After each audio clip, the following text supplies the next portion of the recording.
God has the power to take the good and the bad seasons and blend them together and make everything beautiful for you. परमेश्वराकडे एवढं सामर्थ्य आहे की तुझा चांगला काळ तुझा वाईट काळ सगळा देव त्याच्या हातात घेऊन त्याच्यातनं मिसळ करून एक अजून चांगला काळ तुझ्या जीवनात आणू शकतो. Praise God. अतिउत्तम ते तुला देऊ शकतो. But the most important question is, पण सगळ्यात महत्त्वाचा प्रश्न असा आहे, have you given your life in the hands of God? तुझं जीवन तू देवाच्या हातात दिलंयस का? That is important.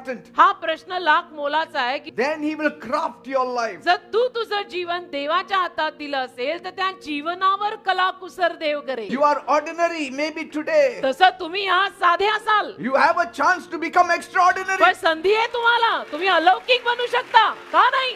देव इथे हजर आहे. If God's grace falls upon आणि you, त्या देवाची कृपा जर तुझ्यावर पडली, from a beggar to a king, it will take just overnight for God. भिकाऱ्यापासून राजा बनायला एक रात्र लागेल फक्त.